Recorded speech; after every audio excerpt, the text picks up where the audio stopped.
Jeg havde før en kvinde ansat til at gøre rent fra et firma, som jeg synes hun havde nogle dårlige arbejdsforhold. Og jeg tror, det var de arbejdsforhold, der resulterede i, at det var dårlig rengøring. Vi havde beskidte hjørner, sorte gulve, støv og spindelvæv, og det havde været utilfredsstillende rigtig længe.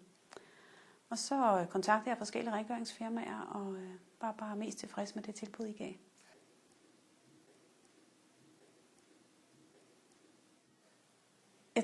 Der er flere ting, jeg er glad for. Jeg tror, det jeg er allermest glad for, det er, at jeg altid kan kontakte jer. Jeg har tit skrevet til dig, hvis der var noget, jeg havde spørgsmål til, eller noget, jeg ønskede på en anden måde.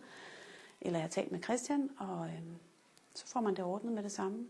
Det kan jeg godt lide, og så synes jeg, det er rart at have. Jeg har ikke så meget kontakt til hende, som gør rent, men vi møder hende hver dag, når vi lukker, og meget venlig og imødekommende og tilbyder altid, at hvis vi har noget ekstra, vi vil have gjort, så skal vi bare sige til, når hun har lidt ekstra tid, så tager hun sig af det. Så. Det er tilgængelighed. At man kan få fat i jer. At man kan stole på, at I gør det, vi har aftalt. At I vender tilbage. Og ja, det tror jeg er det handler om.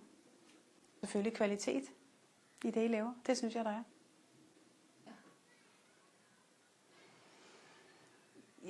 Da I i sin tid blev præsenteret for Tip Top Ejendomsservice,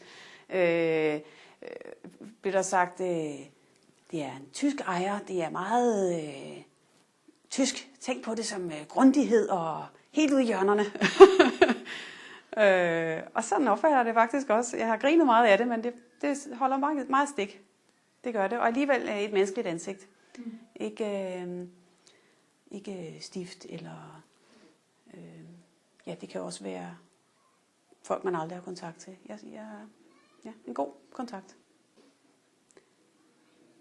Jeg synes, I er gode til at selv at tage kontakt til mig og høre om alt er, som det skal være. Tilbyde at gøre noget ekstra. Nogle gange som en ekstra, med selvfølgelig med betaling, og andre gange, vi har mulighed for at gøre det og det. At kunne det her interesse i det. Måske nogle gange er det noget, som jeg ikke er opmærksom på, at huset trænger til.